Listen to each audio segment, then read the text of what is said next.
Los pasos que nosotros tenemos que seguir para esta herramienta básicamente es hacer una reunión de arranque donde nosotros podamos identificar los actores, las problemáticas, cuáles son las necesidades, ¿no?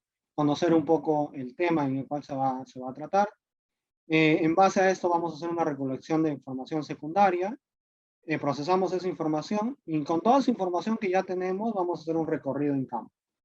En ese recorrido en campo justamente vamos a poder corroborar parte de la información secundaria, levantar algo de información sobre cobertura vegetal, el estado de los ecosistemas, qué ecosistemas podemos ver en campo. Luego ya en gabinete vamos a organizar esta información, elaboramos un informe preliminar y luego lo socializamos y validamos con los actores que encontramos dentro de la cuenca, ¿no? Y esto es importante porque al final de cuentas, este diagnóstico va a ayudar justamente a poder conocer qué es lo que, cómo se viene o cómo está en la cuenca, ¿no? Por eso es un diagnóstico.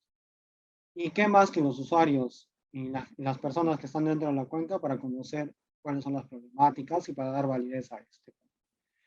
Y luego se elabora un informe final y esto es lo que se entrega, ¿no?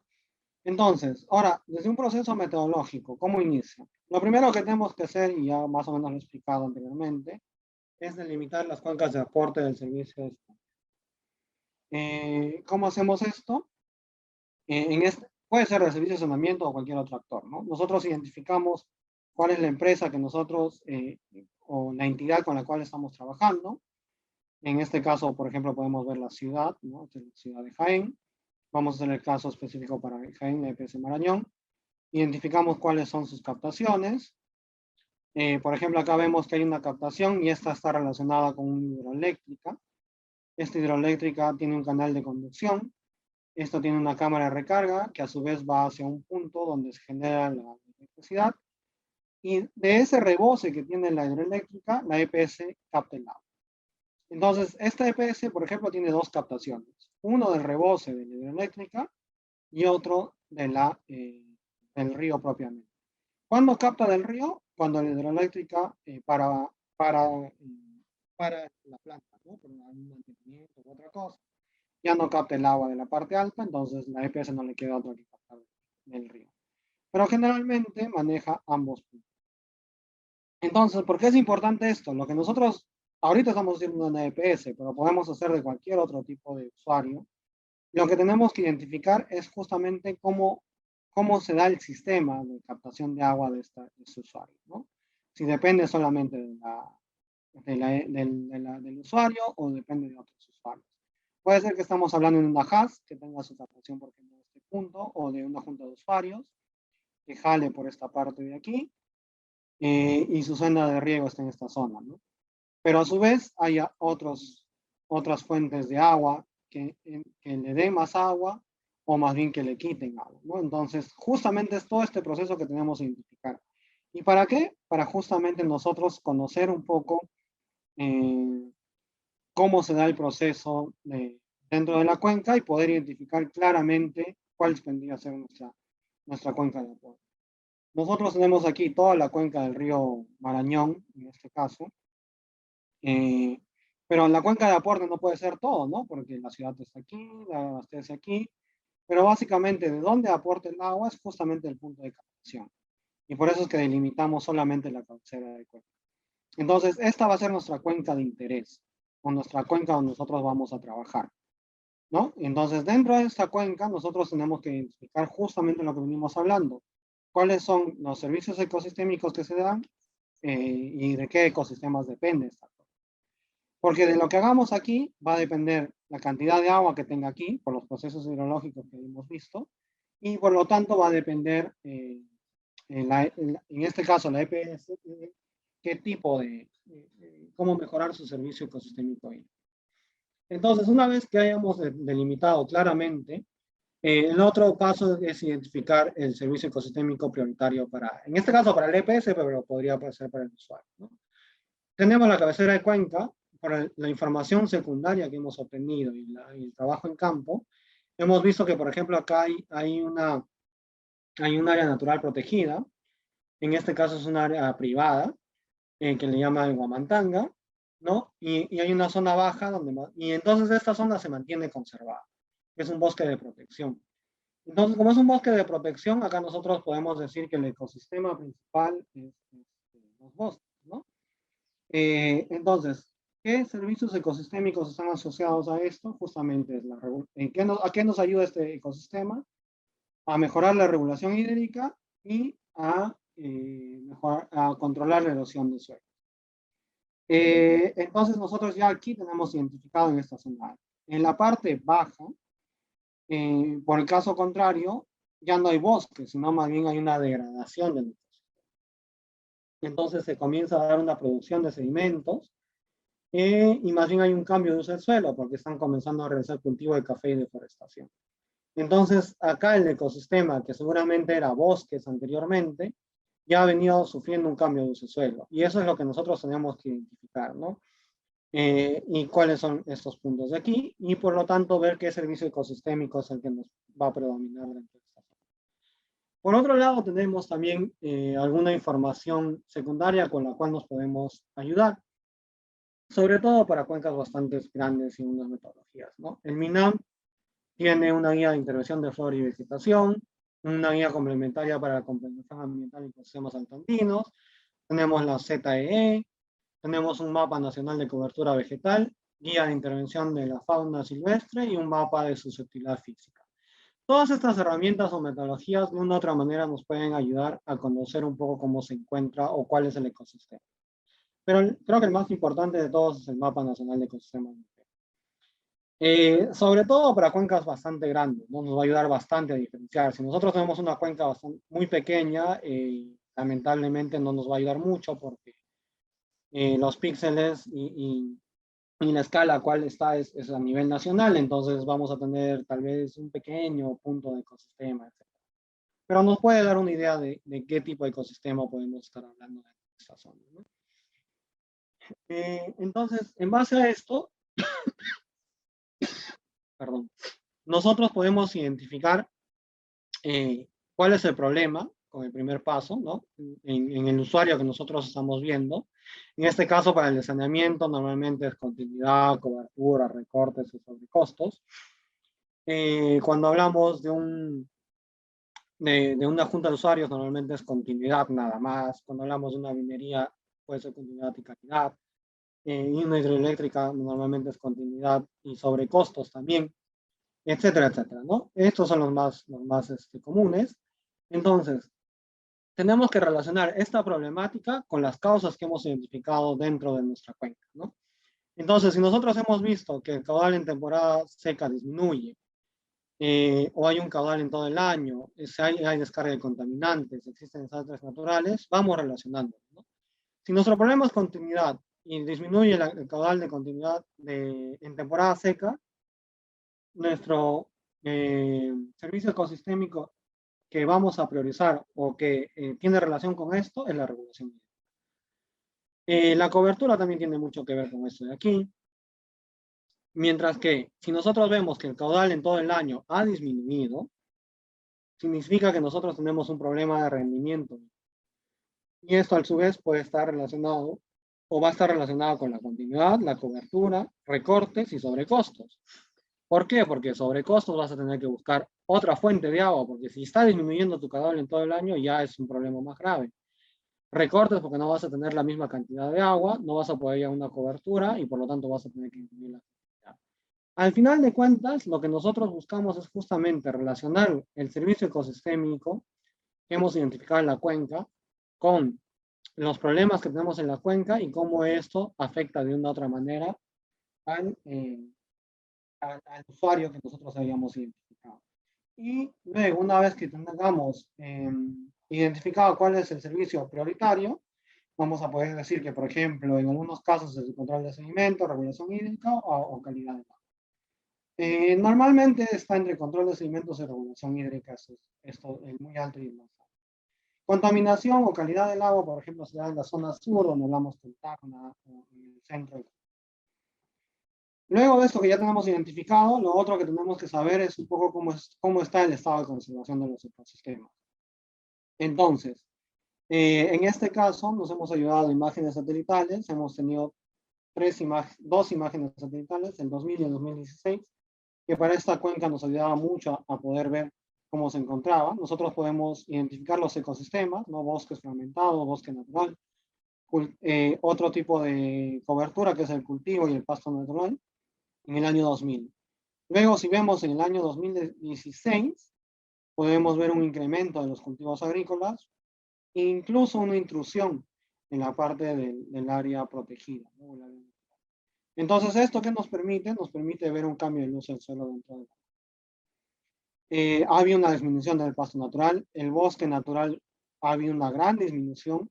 Lo que ha aumentado más bien a cuenta de esto es los bosques fragmentados, es decir, se ha ido fragmentando los bosques, creándose parches de estos mismos, y cultivos agrícolas heterogéneos. En esta zona predomina el café, ¿no? Entonces se ha ido cambiando por esta zona el café y algunas frutas, ¿no? Piña.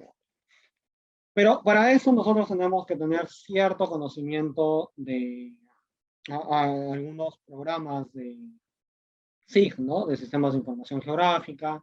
Tenemos que tener algún tipo de acceso a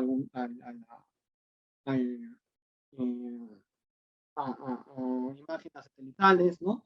Entonces se puede complicar un poco. Si es que podemos hacerlo, lo hacemos, no hay ningún problema y nos va a ayudar mucho a tener este cambio. Pero hay otra herramienta que podemos usar para este paso y es el EarthMap, ¿no? Esta herramienta lo que nos ayuda es a tener ya las imágenes satelitales cargadas. Claro que no es una escala para cuencas muy pequeñas, pero se puede usar para creo que la mayoría de cuencas. Y nos da información sobre imágenes que tengan información sobre clima, vegetación, agua, degradación del suelo, mapa de suelos o de usos, satélites, forestación, incendios, geosocial, biodiversidad, etcétera.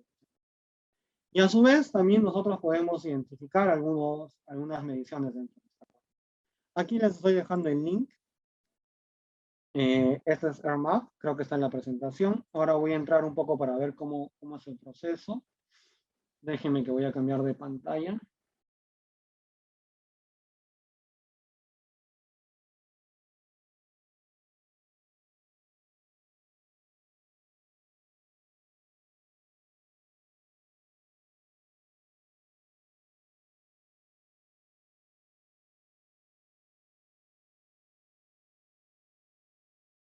¿Se puede ver? Sí, sí, profesor. Ya. Perfecto. Entonces aquí tenemos el EarthMap. Como ustedes pueden ver, esto es en cualquier parte del mundo lo podemos utilizar. Si nosotros nos queremos acercar hacia el Perú, ¿no? Vamos hacia el Perú y acá podemos cargar si queremos ver hacia un departamento o si queremos hacer análisis provincial. En este caso yo ya cargué una cuenca pequeña, pero pueden hacer lo mismo, ¿no? Pueden crear una cuenca de su interés. Y hacen clic en el map, perdón, y upload y carga sin ningún problema. Pero como les digo, también pueden hacer el análisis a nivel provincial o departamental. Incluso. Entonces yo voy a cargar la cuenca porque no vamos a demorar mucho. No, esta es una pequeña cuenca que se llama Linday, que está en la parte baja, perdón, del río Rímac, pero pertenece a la cuenca del río Rímac y está aguas arriba de Lima. Esta es una cuenca que normalmente cuando hay precipitaciones altas, intensidades altas, hay bastante sedimentación. Entonces, aquí, por ejemplo, nosotros podemos ver si queremos incorporar un mapa de clima, un mapa de vegetación, podemos ver todo el tema de NDVI, que es bastante utilizado, el caso de déficit de agua, etcétera, etcétera, etcétera, ¿no? En este caso, nosotros, para ver un poco el cambio de uso de suelo, entramos a este tipo de mapas, ¿no? Y podemos cargar el mapa de cobertura vegetal, que es cargado del modelo CCI. Hay diversos mapas que podemos cargar sin ningún problema. Entonces aquí va cargando y aquí ya podemos ver que nos saca una leyenda ¿no? Y esto va a cargar para para todo el territorio que nosotros hayamos identificado, ¿no? Pero en este caso, si nosotros queremos acercarnos a la cuenca, ¿no? Vamos a la cuenquita, hacemos clic y ya nos va a permitir hacer algunos cálculos dentro de esta cuenca, ¿no? Por ejemplo, si nosotros queremos calcular el cambio de uso de suelo, ¿no? Podemos, o la cobertura dentro de esta zona, podemos hacer un procesamiento de esta información para nuestra cuenquita, ¿no? Ya no es para todos. Y acá nos dice un poco cómo ha ido variando, si es que ha ido variando o no ha ido variando, ¿no? Podemos exportar esta información, ya sea en formato imagen o formato CSV, o si quieren podemos agrandarlo un poco más. Y acá podemos ir viendo el tipo de cobertura. Obviamente aquí, como es una cuenca bastante pequeña, no he hecho ningún tipo, o sea, por los píxeles y todo esto no hay mucho cambio, ¿no? Pero a medida que vamos viendo puede ir cambiando, ¿no? Aquí tenemos, si quieren esto mismo también, ¿no? El uso del suelo, y aquí también nos da lo mismo, ¿no? Nos dice que básicamente esta pequeña cuenca solamente tiene dos, que es forestación y pastos, ¿no? Y te da la métrica. Entonces, esto es una herramienta bastante práctica que nos va a ayudar a justamente identificar los cambios de uso de suelo, el tipo de cobertura que nosotros necesitemos o tengamos dentro de nuestra cuenca, y que no necesariamente involucre un conocimiento avanzado de sistemas de información geográfica, ¿no? Y que para las cuencas que nosotros podamos tener o podamos eh, querer identificar dentro de los estudios que estamos haciendo, es bastante válido, ¿no? Porque ya que todas estas imágenes satelitales tienen un proceso de verificación y todos, no hay ningún problema. Y así como esto pueden hacer o pueden calcular infinidad eh, de, de, de cálculos, ¿no? Por ejemplo, acá podemos saber el vegetación en DBI lanza 30 metros, pero lo voy a cambiar porque si no va a demorar demasiado. Con el MODIS, por ejemplo, ¿no? 30 metros, vamos a cambiar la fecha, vamos a poner lo mismo. 2. Y el tipo, ¿no? Anual, mensual, como quieren, vamos a poner anual para que no sea muy largo. No sé qué tanto demora y ahí está, ¿no? Entonces, también te da el NDI, ahora es como un año, no hay mucha información. Pero en general, justamente esto es lo que busca esta herramienta, ¿no? Poder tener este tipo de datos sin la necesidad de tener que tener mucho conocimiento, como les mencionaba. ¿No? Entonces, volvemos a la presentación.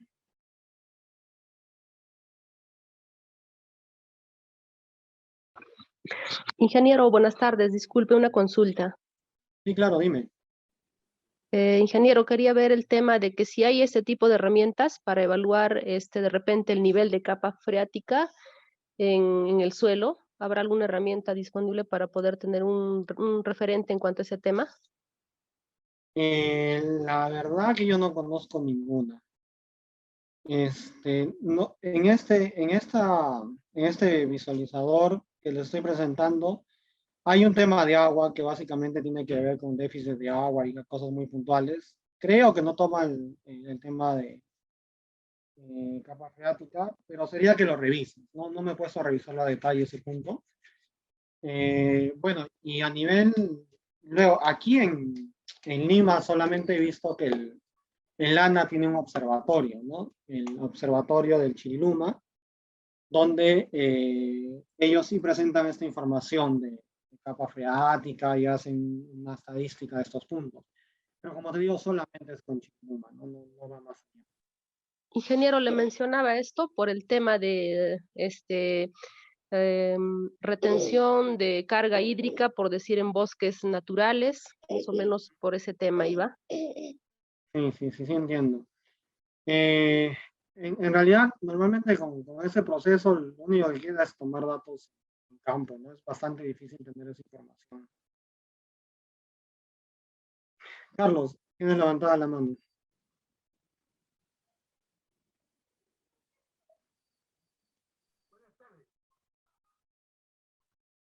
Adelante, Carlos.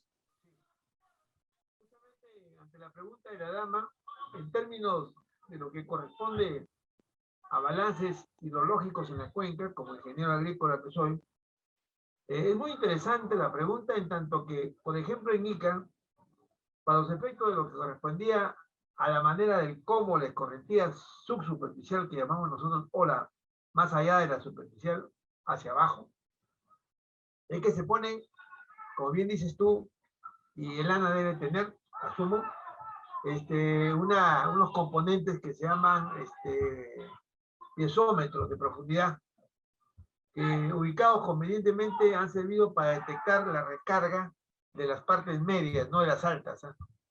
De las partes medias que corresponden a la recarga subterránea, que son las que aparecen a partir de la media cuenca hacia la parte baja de la cuenca. Pero existen, y yo creo que es importante porque en el ciclo hidrológico hay una serie de componentes que nos deben ayudar a considerar que este elemento de la escorrentía subsuperficial es tan importante que muchas veces no las tomamos en cuenta, y yo solamente quiero agregar este comentario. Gracias.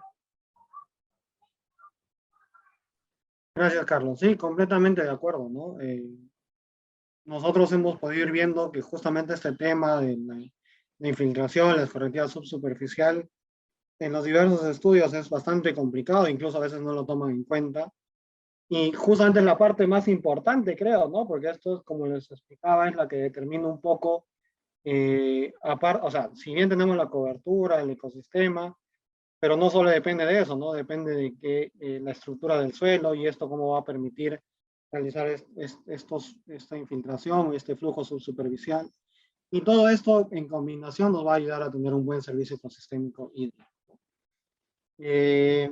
Y básicamente ahí es donde íbamos apuntando, ¿no? Nosotros hemos visto que en el ANA tienen la información, tienen la data, pero no la tienen sistematizada en un visualizador como este tal vez, donde nos permita un poco ir obteniendo esa información. Normalmente lo que tienes que hacer en algunos casos es solicitarlo al ANA y si te lo dan. Pero es un poco más complicado tener esta información. Bueno, continuamos, porque ya estoy al límite casi y les falta el tema con Williams. Bueno, los siguientes puntos voy a tratar de correr un poco más porque básicamente Williams les va a explicar más a detalle cómo es el proceso, ¿no? Pero lo que quería ahondar justamente era a cómo llegamos a justamente identificar estos servicios ecosistémicos y estos ecosistemas, ¿no? Luego, una vez que ya tenemos los ecosistemas, tenemos que saber por qué estamos haciendo la conservación. Entonces, en base a lo que buscamos, básicamente es cuáles servicios ecosistémicos hemos priorizado, vamos a tener que identificar qué necesitamos y conservar, restaurar o hacer un uso sostenible de los ecosistemas, porque podemos tener cuencas que no necesariamente estén degradadas y que más bien se encuentren en un buen estado. Entonces, lo que tenemos que buscar es el uso sostenible de ese ecosistema, ¿no? Y mantenerlo así. Podemos conservarlo o podemos restaurarlo. Identificar dónde hacerlo, quiénes son los contribuyentes y quiénes son los retribuyentes. Luego de esto vamos a comenzar a priorizar las acciones, ¿no? En base a los contribuyentes y retribuyentes a través de un mapeo de actores involucrados. Y vamos a tener un inventario de acciones infinitas, ¿no? Lo que básicamente tenemos que tener claro en estas acciones es qué tipo de acciones nosotros necesitamos hacer de acuerdo al ecosistema que hemos identificado, cómo esta acción va a ayudarnos a tener un beneficio hidrológico y por lo tanto un beneficio en el sistema, en el servicio ecosistémico, qué tan costo efectivo es esta intervención con respecto a otras intervenciones tal vez, o con respecto a lo gris, ¿no? Y qué indicador tenemos que monitorear para ver si esta intervención nos va a ayudar a tener o no un beneficio para el usuario que nosotros hayamos identificado, ¿no? Tenemos diversas intervenciones, restauración de humedales, sembrar pastos naturales para regenerar cobertura. Esto es un poco una cartilla, por así llamarlo, que nosotros hicimos hace varios años ya atrás, con los primeros proyectos que nosotros estamos desarrollando para mecanismos de reproducción, ¿no? Seguramente esto se puede actualizar con mayor información, con mayor detalle, pero justamente lo que buscábamos con esto es nosotros dar un pincelazo de la intervención, cómo puede ayudar al beneficio hidrológico, a qué servicio ecosistémico estaría dirigido, qué tan costo efectiva es, qué indicadores mínimos tenemos que monitorear para conocer y dónde es que mayormente se aplica en qué tipo de ecosistemas, ¿no?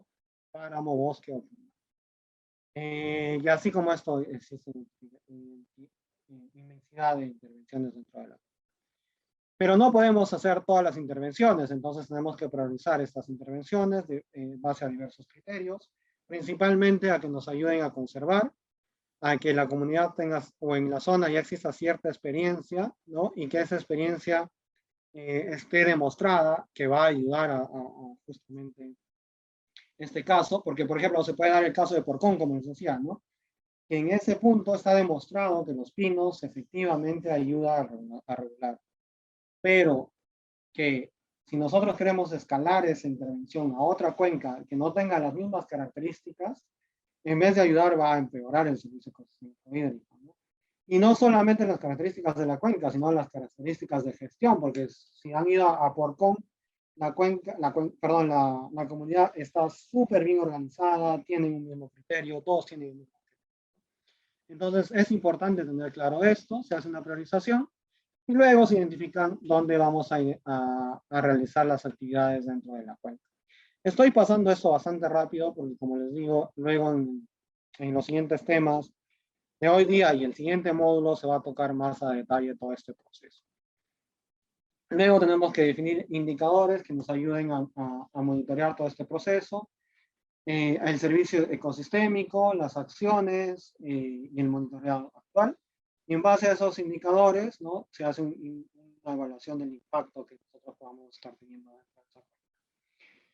El DHR no es la única herramienta que nosotros podamos tener, sin embargo, es la que mejor nos ayuda a poder identificar y caracterizar bien el ecosistema y por lo tanto las acciones dentro del ecosistema.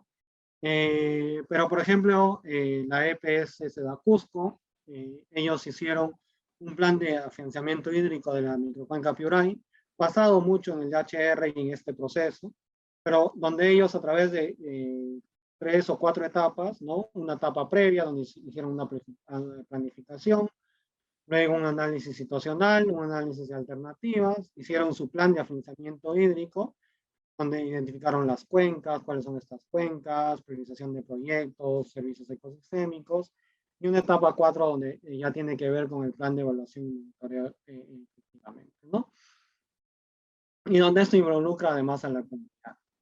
Entonces, en esta propuesta, lo que ellos hacen justamente es identificar dónde, cómo se da este proceso, y cómo se da cada una de estas actividades dentro de la cuenca y qué actividades deberían o podrían hacer.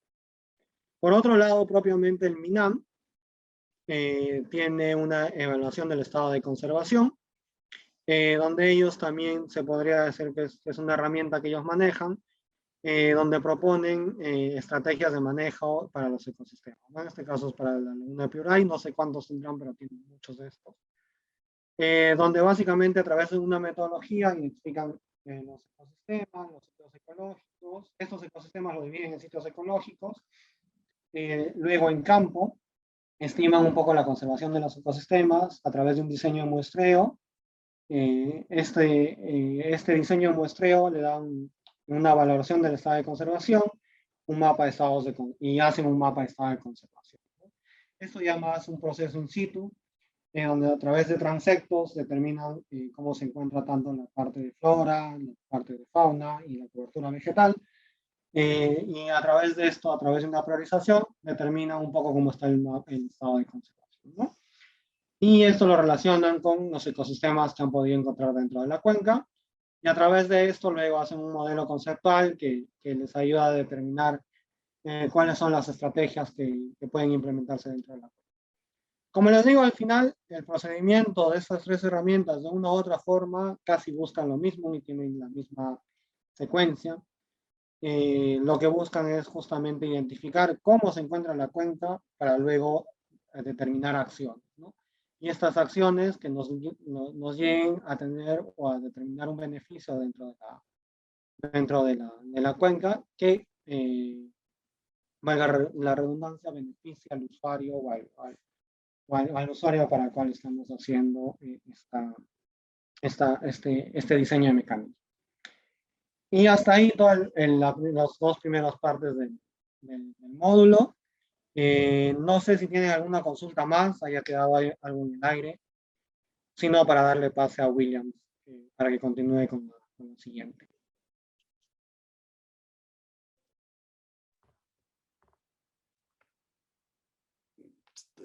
Sí, una consulta. No sé si en la información de cuando se hace el trabajo del diagnóstico y el inventario prácticamente de la cuenca, se podría trabajar también a conflictos de uso, ¿no?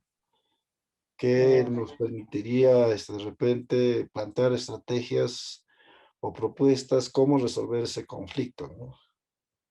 Sí, sí, claro que sí. O sea, estas son herramientas guías que les ayudan a orientar un poco el trabajo, pero no significa que solamente se vaya a usar esto, ¿no? Y efectivamente, si ustedes ven en la problemática, el tema fuerte es el conflicto, que normalmente se da en todos los casos. En esta parte que tú mencionas, se debería incluir esto, ¿no? Pero más a fondo se va a determinar en la parte de caracterización de retribuyente y contribuyente. Y ahí es donde justamente se va a poder ver este tema al detalle.